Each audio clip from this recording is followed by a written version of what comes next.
Our societies are attached to a phrase which it can be a bit too easy to assume we understand. The talk is of people growing and of having grown, which alludes to some kind of important psychological evolution and development.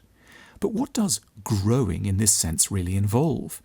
What is it that we are developing a capacity to do when we so-called grow, and what are we leaving behind? And crucially, how might we train ourselves to grow a little more and a little more quickly? What we may essentially be pointing to with the idea of growth is the ability to stop responding to situations in the present through lenses unconsciously distorted by our psychological histories, and especially the quirks and biases bequeathed to us by our invariably somewhat complicated childhoods. A person who grows is likely to be able to look more fairly at other people and situations, and to recognize the extent to which they might be aggravating conflict or heaping unwarranted suspicion or ruining their chances, because they bear within them presumptions shaped by hard-to-recall experiences of loneliness, fear, betrayal, and humiliation. A person who has grown will more readily be able to check their first unhelpful responses to things and reach for a more complicated, objective set of explanations. It may not always have to be their companion's fault. Perhaps a mistake was, in this instance, innocent. It might be their role to say a small sorry. Maybe they've misunderstood what was really being meant. To grow is to acquire the courage for new sorts of questions. What if I were repeatedly defending myself against closeness and hope?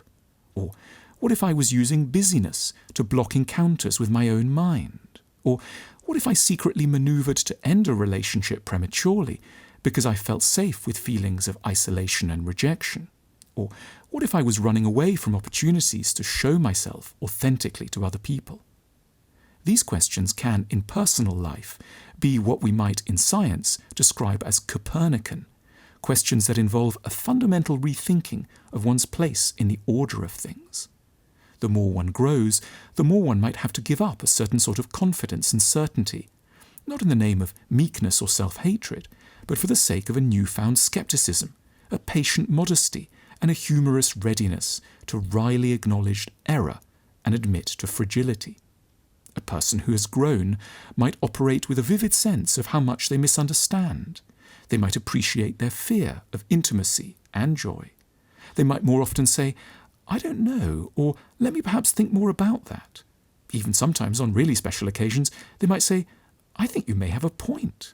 And they may be more receptive to friendships built around a recognition of vulnerability and anxiety. What spurs growth is, unfortunately, almost always pain. We grow because we were fired, and then, already shattered, were finally able to look at what colleagues around us might have found difficult about us for many years. We grow because we lost a major love, and at last, as we weep in a corner of the airport lounge, we see that we might have been far too guarded or demanding or frightened. We grow because, in an hour of need, we can't bear to be alone anymore and realize, as if for the first time, what friendship could really be for.